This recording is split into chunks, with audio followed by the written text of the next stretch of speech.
Hey everyone, welcome back to the Mustard Seed podcast. This week I have on Matt McDonagh. Matt, welcome. Hey Joe, good seeing you again.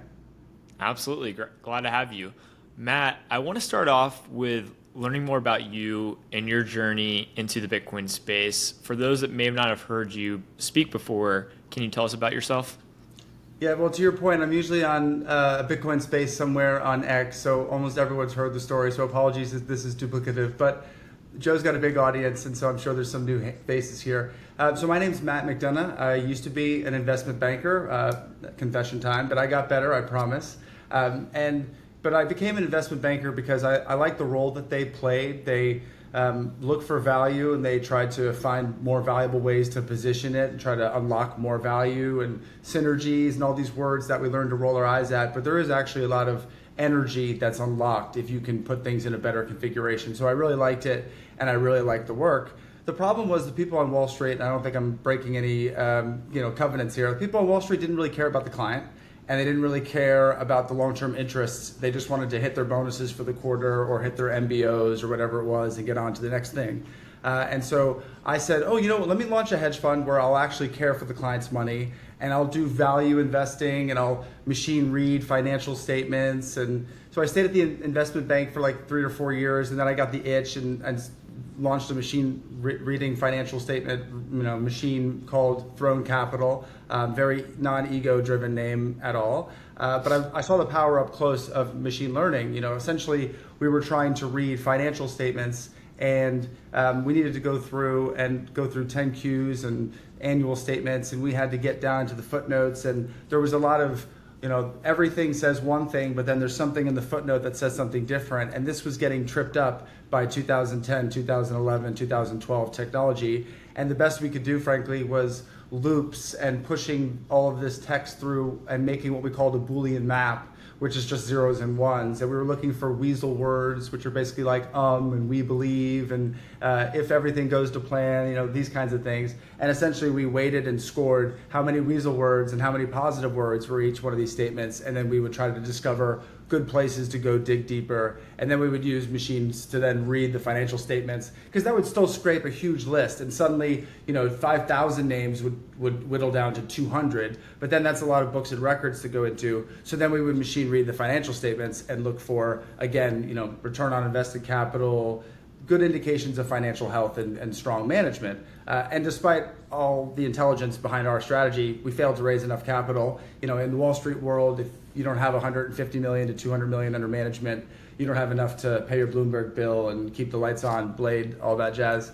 No, but jokes aside, there wasn't enough capital under management, so we returned capital. And also, frankly, I saw something happening. Now this is 2012, 2013. I started seeing this Bitcoin thing coming into stronger and stronger view. And some of the folks on Wall Street even that I knew were talking about it. And I was at the Princeton Club about a year before, in 2012, and I saw a guy doing some code. And of course, as I just told you, I was working on machine reading financial statements. And so when I see Python, or what I thought was Python, anywhere, I get excited. So I ran over and I said, "What are we looking at?" And he said, "Oh, it's the Bitcoin code." So that was like the first time I heard it. And then in 2013, I started seeing financial people I knew, not just like younger people at the Princeton Club, but Wall Street folks saying, "Hey, this might be an interesting place to take a bet." And so I started saying, well, let me look at this, because my fear, even though I'm kind of a nerd, has always been what I used to call spreadsheet industries, which are industries where the balance of power can change very quickly over the course of something that happens on a spreadsheet. And so this Bitcoin thing seemed like the ultimate spreadsheet industry, because my fear was, what if someone makes a better one and then suddenly everyone abandons the Bitcoin thing? And then the more that you look into it, and again, this was in 2013, so the argument and the case for this network stability and strength has only got up like exponentially since then. But even back then, it was already hooked up to one of the largest computers that humanity had ever assembled. The only things that were bigger were like distributed computers to look at star systems and break down, citizen science type stuff, and I was a part of that too. That was fun. But this thing was making money, and it was not only making money, it was making money real by validating the transactions and removing a central authority. And so we'll talk all about central versus decentral later, and I should take a breath soon. But I mean, essentially, this is how I got into the industry. This is how I went from the Wall Street side of the ledger to being an entrepreneur and trying to launch my own hedge fund. Hedge fund failed, so then I started investing into technology companies. And so I put some money in Bitcoin and told the family offices that invested into me, hey, you should invest in Bitcoin and you should follow along with me and invest into some private technology deals. And so I invest into 3 technology companies, and I'm excited to report that all 3 of them generated healthy tax returns, tax write-offs, not the good tax returns, tax write-offs. So that is to say they went to zero for the folks not reading between the lines. And so now I have a failed hedge fund, and then I have 3 direct private technology investments that went to zero. So the first one was the market's fault. Like, I found value, but the market didn't catch up with me, and then I didn't raise enough money. And then the other 3 were, I don't know, starting to become what I thought was my fault. And so I built a company called Rev Systems, and that's quite simply a financial smoke detector. And this was a series of tables in BigQuery, Google, shout out, free advertising, that I stood up. And then I would direct basically a copy of the pipeline report from whatever CRM they used, copy of QuickBooks data, copy of, essentially what the telemetry was for the financial health of the businesses. And then I promised myself that in the future, when I made another investment, number 4, that there would be some sort of early warning system that I would have in place. And that ended up being, it's always this way, an actual successful product that I spun off the back of some failures. Isn't that the way? But then the 4th investment that we made was a company called Confirm, and they ended up being sold to Facebook. In 2018, it was announced, but the deal was done in 2017. And so, hey, look, you got to play the game in order to win. And candidly, I learned a lot on that deal. I didn't invest a lot in that deal, but it was great for understanding kind of how the big boys are doing the deals, how fast things move, how thorough you have to be in diligence. But it was also really cool to see the big tech companies up front. And so anyway, it's 2018. We've had a couple wins. Bitcoin has been a win and then a loss and then a win again. And there's been a liquidity event.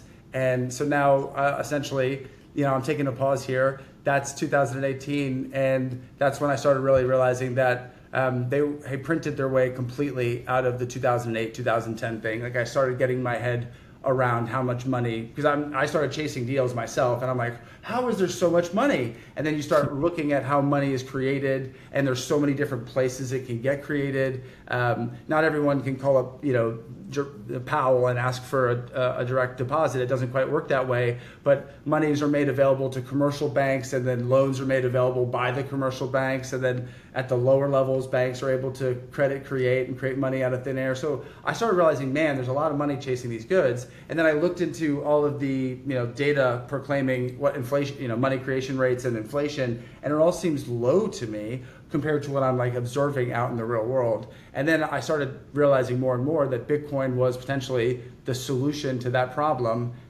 because frankly they can't unprint the money that they did. Yeah, that's a great background, Matt. So it sounds like you had a number of losses, a number of pretty good wins too, and then obviously Bitcoin has been a pretty massive win over the last 12 years or so, I guess, since you initially got involved. My only consistent performer, I'm happy to say. Yeah. That's crazy. So how are you thinking about investing and then also holding Bitcoin? Are you measuring returns denominated in Bitcoin? How do you think about that? Yeah, I always do the Bitcoiner math. So when Bitcoin drops and then I don't accumulate and the Bitcoin rips, I imagine all the Bitcoin that I should have accumulated with there. And so to your point, I've done the exercise where I go back to all of the $50,000 and $150,000 checks that I cut that went to zero and thought, what would happen if I just sunk those into satoshis, and where would that be worth now? I used to keep a spreadsheet with that. I abandoned that project for mental health reasons, I think in 2022 or 2023. But yeah, the opportunity cost is absolutely big. Now, not to say that I've been John the Baptist to Bitcoin, because there have been other people pushing a lot harder. But I think the flip side has been that I've had a conversation with 200 or 300 people, business owners, single family offices of the first generation, meaning they're making it right now, and then the second generation, meaning they have access to daddy and mom's money, and they're trying to figure out ways to make it stop running away from them. And frankly, those ones, even though the first generation ones are open and they're entrepreneurial, they are also making money, so they are not as afraid of the inflation monster. The inflation monster is, in many regards, up underneath their businesses and pushing up their returns, so it's not as spooky for them. But the second generation ones, who maybe don't have their hands on an operating company anymore, their family exited, they still maybe have a little interest, but more importantly, they just have a pile of cash and fiat denominated assets that are eroding in purchasing power very quickly. I've had a number of conversations with those people, actually, and I was surprised because my intuition told me that the younger first generation tech folk would be really interested, but it seems to be even the elder second generation folk who are watching the purchasing power erosion, and they're saying, man, I need to find a better place to hide my money, and it's not in bonds or real estate. Yeah, those are some great points. Since you have such an extensive technology background, I'm curious, like, what's your take on AI and Bitcoin? It seems to be like, the two most interesting hype cycles that are, currently happening right now. How do you think about the two together? Yeah, I think it's good to put them together, and I'm glad that you did, because I think of them almost like dueling singularities. An AI, well, first of all, a singularity is essentially a point of like infinite density. And in the tech world, we keep talking about once you get to AI and you have AGI, we're going to be in a period of constant novelty, which essentially means that every single day you're going to wake up, and indeed every single moment, but let's just go at the daily level, not to blow your mind.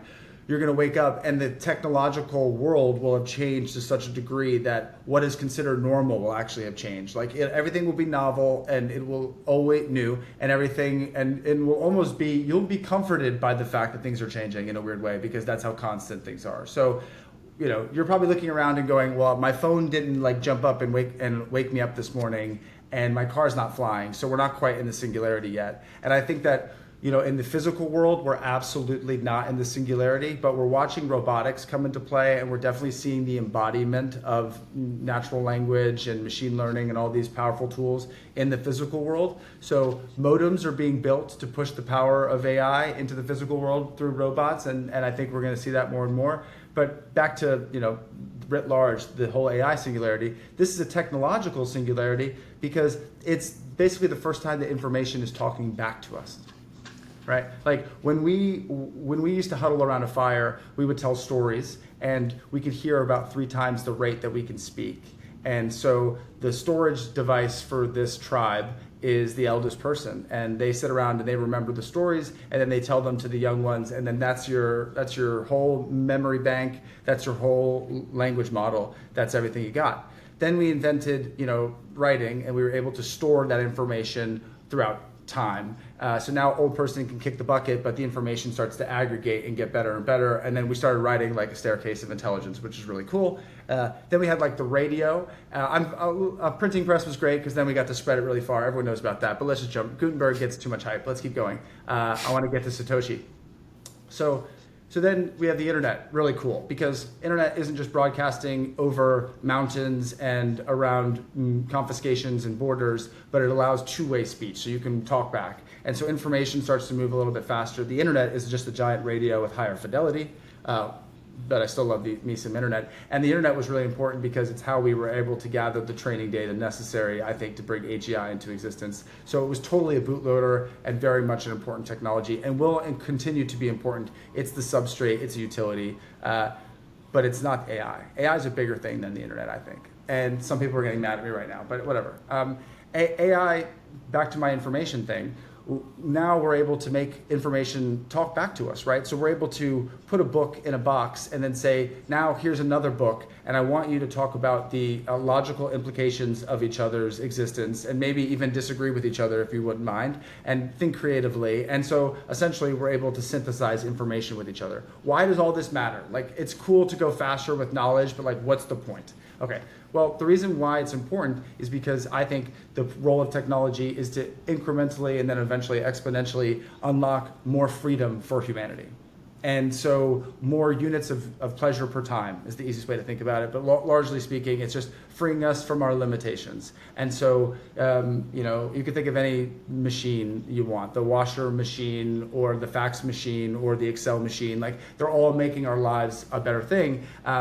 But they don't all give us the same level of freedom, right? Some of them give us leverage, but they don't necessarily give us freedom. Like the internet. The internet gave us lots of leverage, but you didn't get pure freedom with the internet. That's a fake trade-off. And a lot of the power players at the center, anti-shout out Google, for instance, in the middle, they were capturing so much data, so much value that really it was an unfair deal that they had. Now, the cool thing about blockchain, and I'm pushing away to Bitcoin a little bit, but I'll get back to AI in a second, is that all of a sudden we're pushing the value of that information from that central location at the middle where the servers are, the big companies, and we're radiating it out like through a capillary network. And so that's what blockchain represents. But hold on, it's also what AI represents, because before, let's say 2017, definitely before 2022, if you needed information, you went to Google.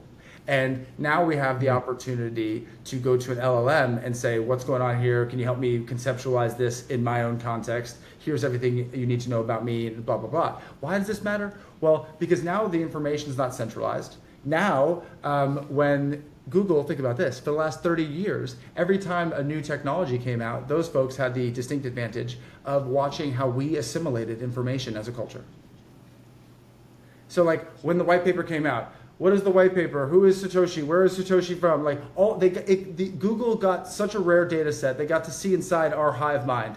Now that is unfortunately for them broken, and our hive mind is distributed across both online LLMs, which is still a problem because now Sam Altman has your thoughts, or the Microsoft or someone else. But it's a little bit better because it's parsed through matrix multiplication, and yes, your original logs are there, but there's layers of abstraction, and you probably use 3 LLMs, so you're already kind of diffusing it a little bit. And now we've got local models that are on your hardware, and OpenAI just dropped that one of those, as a matter of fact. So that's coming, and that's going to decentralize. And so what does that mean? It means you and I are going to be able to summon information without a central party coming in between us and deciding what that information should say or shouldn't say. And so back to your earlier question about 8 minutes ago, I bet, what's up with AI? Why do I care about it? And what's its influence? And frankly, how does it tie into Bitcoin? Well, they're both decentralization engines,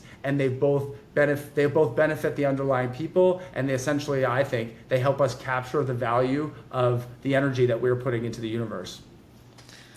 Yeah, it was very interesting. We could go a lot of ways with what you just said. I mean, I'm thinking back to like inventions that I've used like throughout my life, where it's like the internet as a whole, maybe, and then Bitcoin, and then maybe like an LLM like ChatGPT or whatever your favorite one that you download locally on your own device. Like those 3 inventions are probably like some of the coolest inventions, where like the moment I use them, I'm like, wow, like, and understand like generally like how it works and why it's interesting. I'm like, wow, this is a really game-changing innovation. Totally. And so like diving into, and then you brought up the idea of like the singularity and how fast things are changing and could change in the future.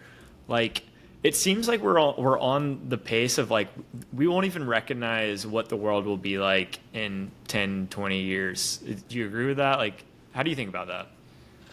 Yeah, it's so the nature of corners is that they're difficult to see around. So to your point, it's really it's almost unnerving for us as humans to try to imagine a world that we can't imagine for obvious reasons. The reason we evolved or tried our best to evolve this ability to see around corners with our minds, meaning to create a mind space and then walk the world forward and model essentially what's happening, is because we wanted to gain this ability to look around corners.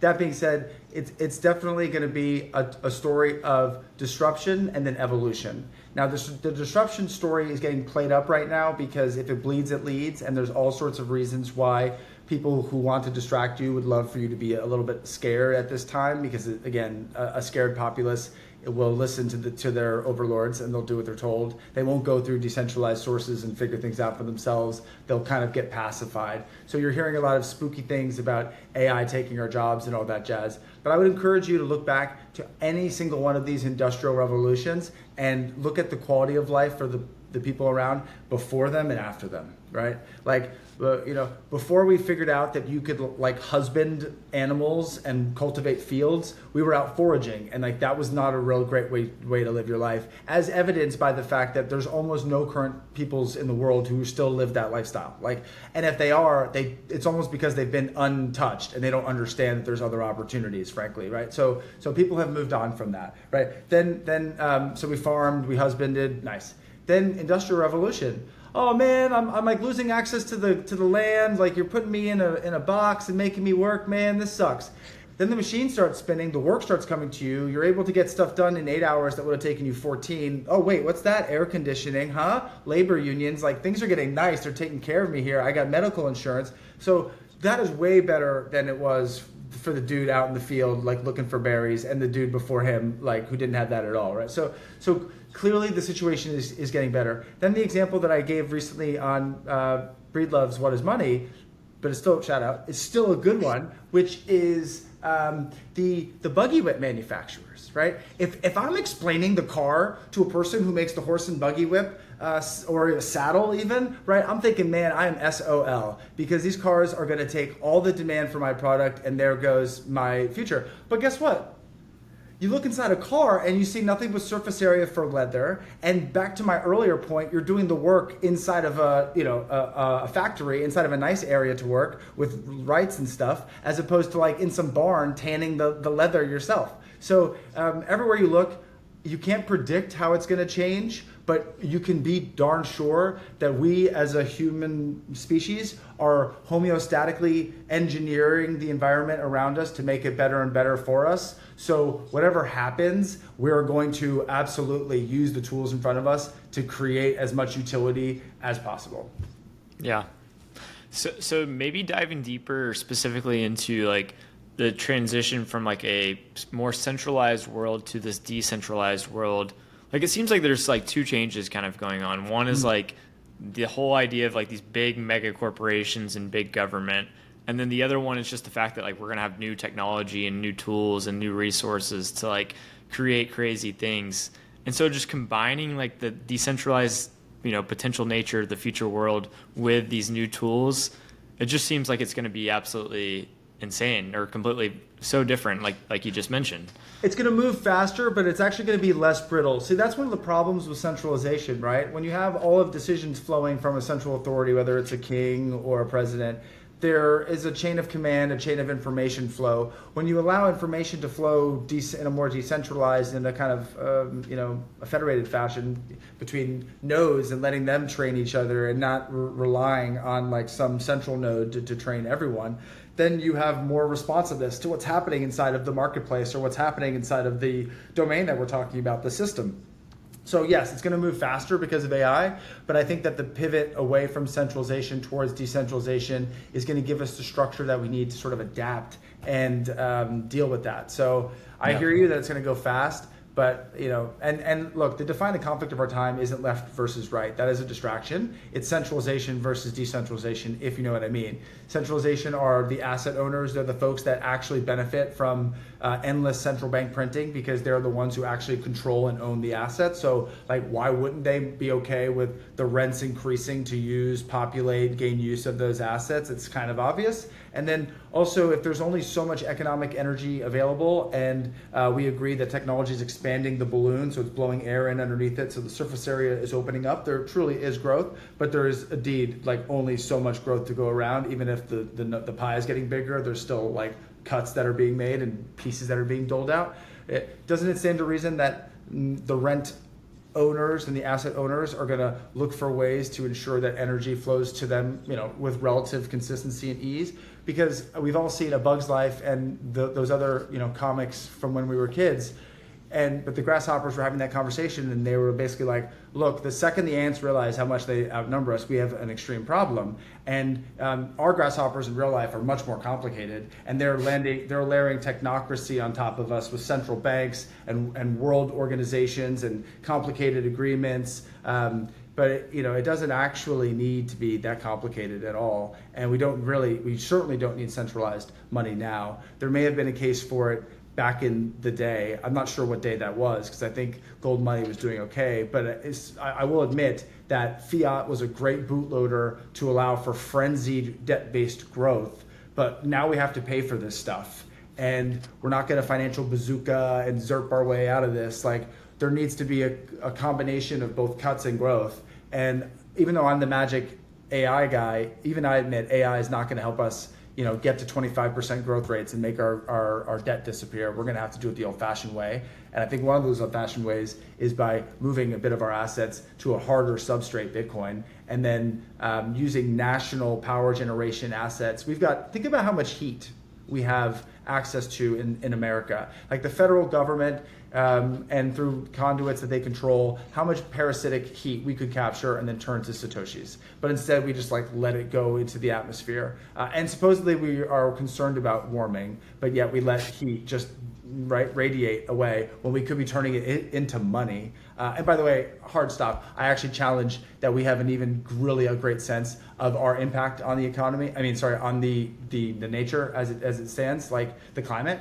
And there's this fusion reactor in the sky called the sun, and then it is orbiting like a galactic cluster, and then that is orbiting a galactic supercluster. So my point is that there is weather times weather times weather times weather, and we're barely as a species getting to understand like if it's going to rain down the block next month. So the idea that we understand like all of the energies that are at play around us is a little bit like classic human hubris. But yeah.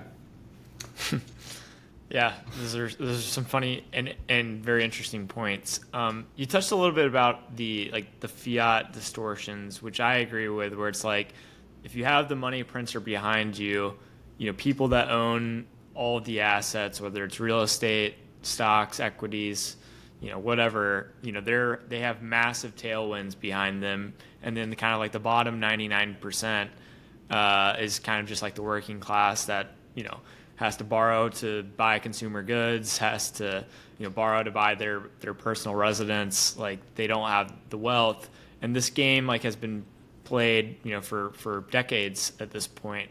How do you see this playing out with Bitcoin? Like, do you see the asset owners moving wealth into Bitcoin? Do you see the money printer becoming less effective at keep pumping the asset owners' bag, so to speak, and keeping the working class kind of down and unable to catch up? How do you see this kind of playing out?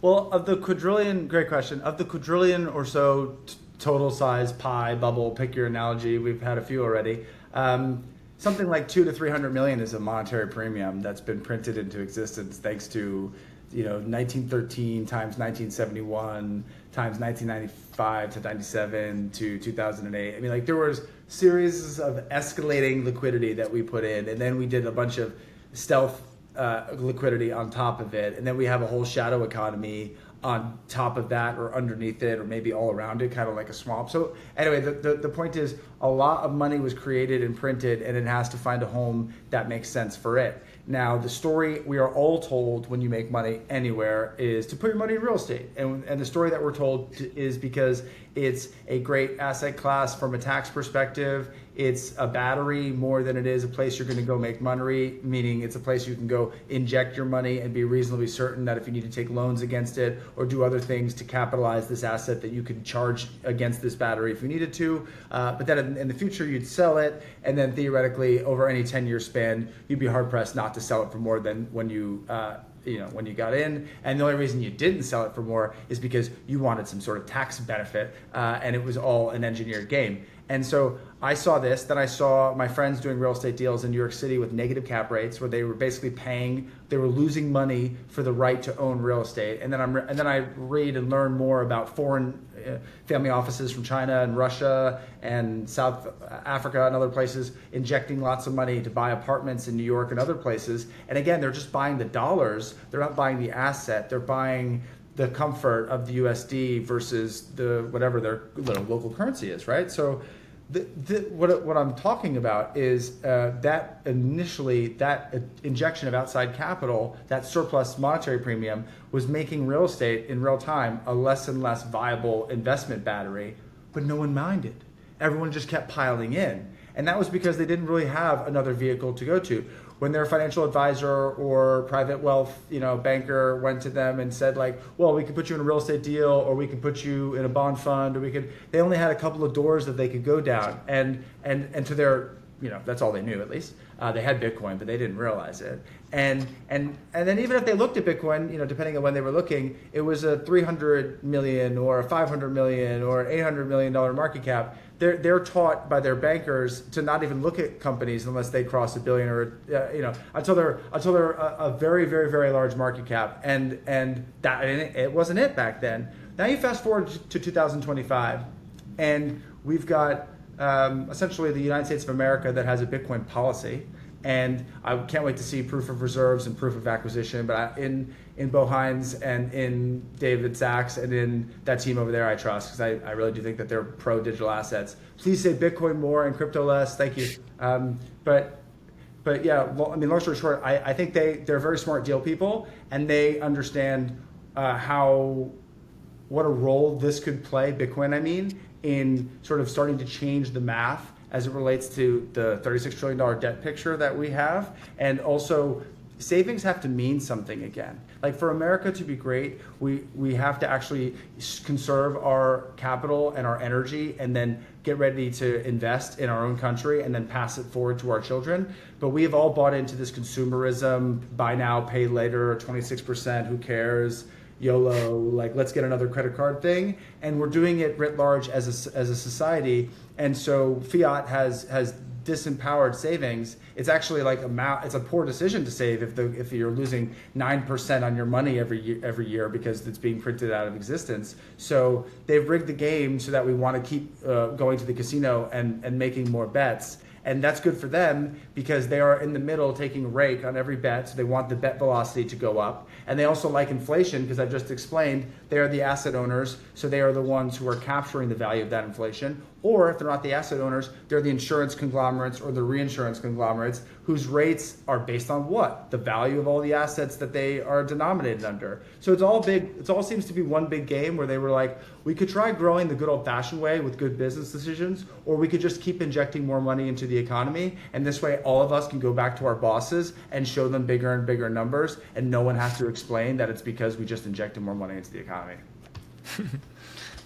I agree. Matt, what would you say to someone that's like, maybe that makes sense, but I'm still questioning it? Like, you sound like a conspiracy theorist. Like, what would be your reply? I would say that you should look at your own life and look for examples for when people around you did what was in their own best interest. Someone nicked the little thing of strawberry milk because the lunch lady looked away. Like, why? They wanted milk and they had a quick opportunity to do that.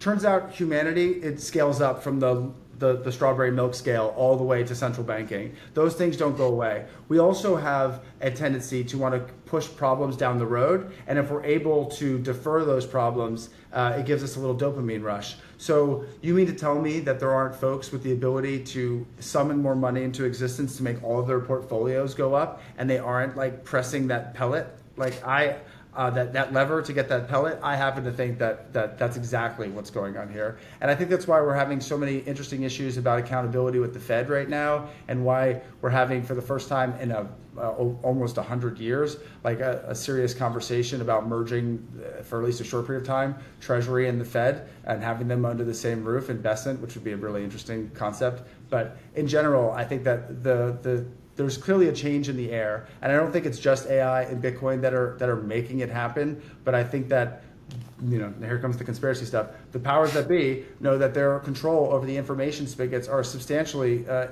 substantially ruined by AI now. They were able to get into the Google search engine results and make stuff disappear, and then use online reputation management to make new stuff show up on top. And they were able to influence your control, your information diet, essentially. But once you can have a decentralized LLM that you can talk to, you're learning stuff that's really outside of anyone else's control. It's very decentralized, and so information is going to move very quickly, which is it's to the detriment of liars, but it's for the advantage of anyone building in earnest, which is 95% of the population.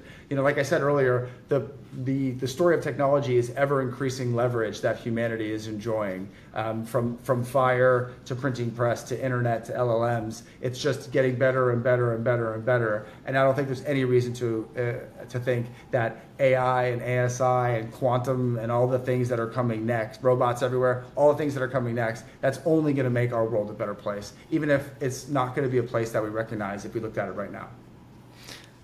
Yeah, that does make sense. So this transition from centralization to decentralization, how does this continue to play out? Like, is it as simple as, okay, AI exists, now information is kind of flowing with less friction and people are getting more truth and less, fabricated lies, which then accelerates like price discovery and more efficient markets? And does that just mean like that Bitcoin keeps outpacing everything? More people and corporations and governments start to recognize that Bitcoin is like important and they need a position. Like, is that how this plays out? Like, Bitcoin just keeps outperforming everything, and then more and more people begin to figure that out as well? Joe, why am I even here? No, I'm just kidding. No. I believe that to put it in a thumbnail, yes, I think that's largely how it's going to play out. Now let's have fun with it. What's technology supposed to do? Technology is supposed to lower the price of the goods or increase the utility that you get from the goods, or better yet, both. And what we're witnessing, though, is that that's not really going on. Now, not in every market. For instance, I remember buying my first big TV, and it was like $4,500, and it was like 32 inches, and it was like 3,000 pounds. And now for $189, you can get a 72-inch TV, and it's rail thin, and you can mount it right to the wall. It's not great at TV, but still, the point is, it is clearly we are seeing technology do what it's supposed to do in certain fields. But yet we look, and the average price of a vehicle has not substantially gone down. The average price of a home is doing the exact opposite. It's substantially going up. But then if you look at these things, and this is an old anecdote for the Bitcoiners out there, so please don't be upset with me. But if you look at the price of, let's say, a home in Bitcoin terms, we're observing that the phenomena is working. The technology is actually pressing down the price of a home. I think in 2016, a home was like 650 Bitcoin. Now it's like 4.5 Bitcoin for the average median price of a home in America. So that's clear evidence to me that there is a force that should be enacted on the market, and that is technology should be bringing the prices of goods and services down. So that's one of the reasons why I choose to save in Bitcoin, because I want, frankly, I think Bitcoin is the first time that the power of technology is touching money. I know there's coinage, and I know we have used tech to make money better, but this is so substantially better than coinage or any other, even LPGP or any of these other sort of virtual inventions that we made that made money more, or risk, I should say, like easier to move around. Those were all important. Like those all helped us build the world that we're sitting in now. But Bitcoin is a substrate for savings, where you're going to be able to take your energy off that quicksand of endless printing and then hold your energy there. And believe it or not, the more they print, the more they push the value of yourself up. So it's not just like a life raft, it's also a spacecraft. And worst case scenario, they figure things out, they stop printing. I mean, worst case scenario, right? I would, as an American citizen, I would love if they would just stop printing so much freaking money. But anyway, I digress. We lose our put from the printer. Well, the markets lose their put much faster. Their put is much more direct. There's much more printing up underneath the equities markets. So that would actually cause a huge rotation. The markets would crash. Stock market would go down. Gold would go down. And everything would go down. And then even Bitcoin. Everyone runs to liquidity, and Bitcoin's a great source of liquidity. So obviously everything sells, Bitcoin included. And then the recovery happens, and I think a lot of that, go back to our earlier question, a lot of that $200 trillion monetary premium ends up inside Bitcoin, because my old mentor telling me, put your money in real estate. And then the more you look at it, you're like, okay, so a guy steps on a nail and you're getting sued. Everywhere you go, they Google you, and if they see that you own a building, they assume you're Mr. Richkin, and then you get sued for everything. You get the high price for everything. You already see Delta has an AI agent that's actually like basically scouting you based on how much you can afford, and then giving you like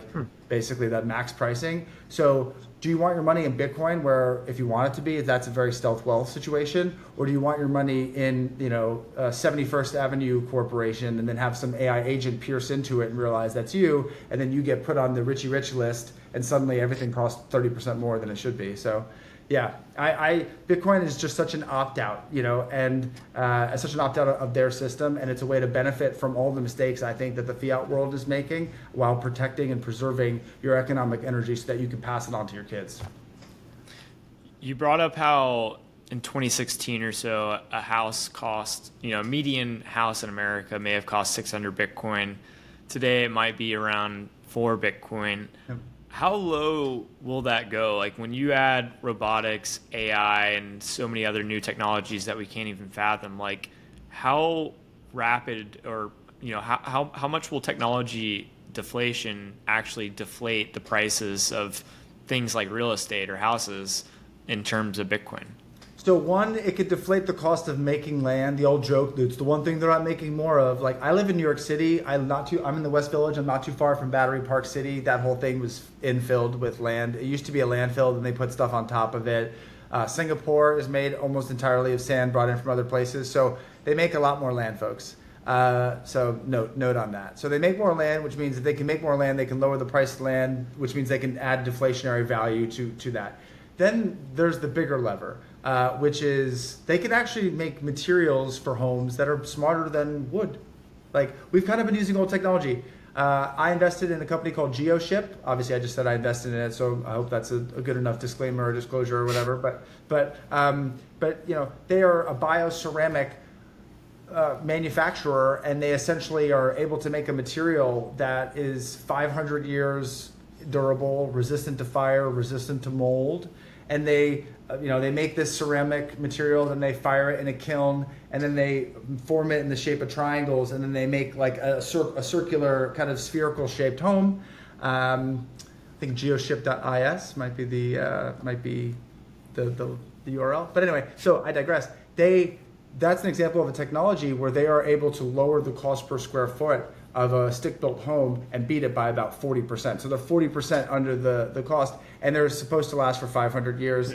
I very much hope that AI is so good that I'm around in 450 years to test them on those claims. But so far, so good. But anyway, long story short, there are other things like that. And so there's going to be, and then by the way, AI is opening up, virtual digital factories and testing out different varieties. In the Tony Stark stuff, where he's like literally coming up with different molecules to try to save him, that is literally a thing. And we have generative adversarial networks that are able to basically make virtual worlds, virtual lab benches, and then they're able to go through and try different formulations and then test them in real environments. So it's kind of like build a better mousetrap, and then you go to sleep and you wake up and it's sitting there on your desk.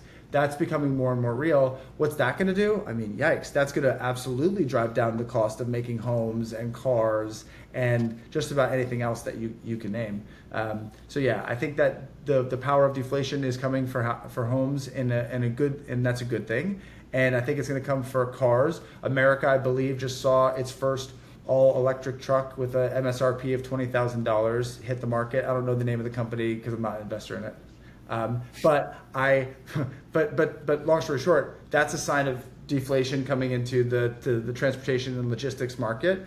And I think we're going to see vertical farms operated by robots. This is not a plug. Vertical farms operated by robots that are able to deliver high quality produce, and we'll have them set up every so often, and essentially we'll have hyperlocal distributed nutrition that will lower the cost of delivery because it doesn't have very far to go. That's where a lot of the cost is like logistics and all that crap. So long story short, technology is coming for everything in a good way.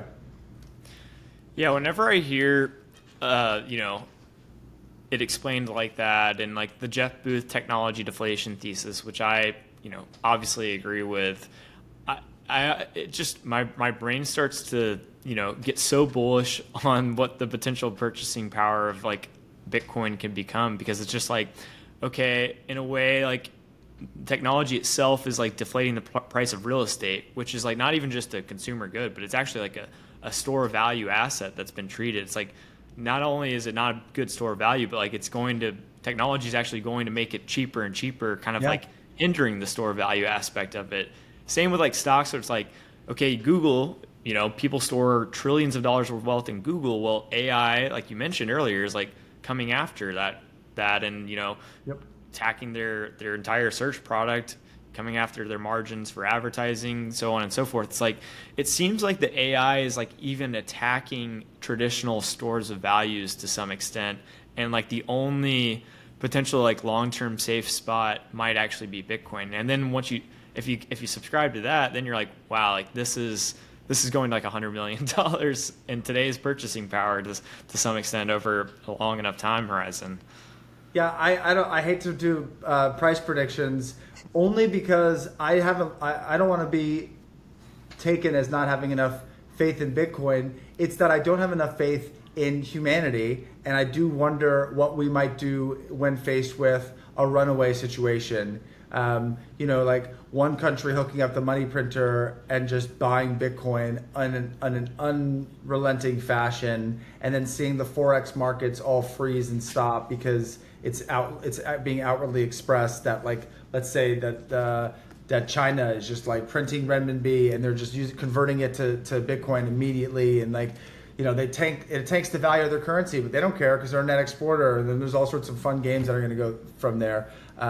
But yeah, I mean, we're at a crossroads, right? Ultimately, do you want a future that's managed by a few, right? Or one that's built for the many, by the many? And I know that AI is going to make things go faster and make things feel a little bit at times uncomfortable. But if it's uncomfortable for you, can you imagine how uncomfortable it must be for some centralized authority who's attempting to like keep things the way they are and manage the growth of the economy so that, all the services stay in place? I mean, for instance, I don't believe in this technology, but there's rumors of medical beds and like, advanced technologies that are being suppressed that let you just sit inside of the bed for 5 minutes and get radiated with light and you come out and you're cancer free and all that stuff.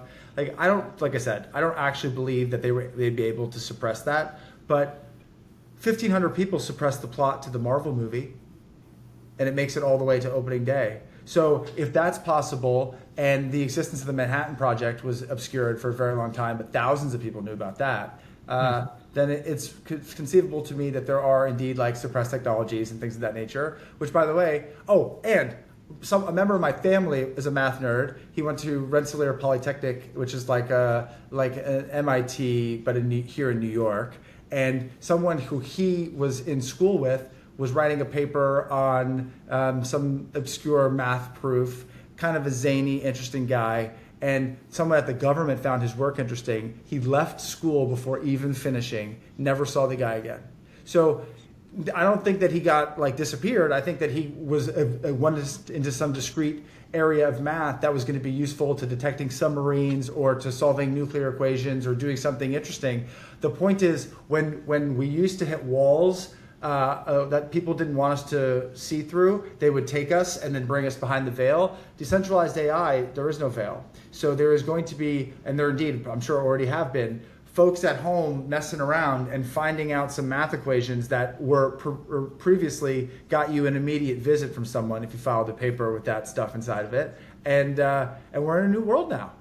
And that's I'm sure a threat point that's being currently observed. But at the same point, I think that every time we've gone much faster, as this, like electricity, right? You could argue we're going to burn our homes down. We've got electrical wires through all these wooden frames, and then we stack houses on top of each other with, what are you thinking? Electricity is the biggest mistake ever. And it's like, what a substrate that was. And if it wasn't for electrification, we wouldn't have had the industrial and we wouldn't have had the information revolutions. So big ups to electrification. And the same thing, AI, there's going going to be a couple of house fires every once in a while, but it's going to create more warmth and more heat and more energy that it's going to consume. And it's going to be an amazing substrate that's going to, like I said earlier, pull energy away from the core, from the big tech companies and everyone else who's got our data, the government, et cetera. And it's going to pull it away and give the power back to the people, just like how Bitcoin is doing exactly the same thing. It's moving energy from the central bankers towards the nodes, towards us, making it a sovereign wealth vehicle. And if AI is creating infinite abundance,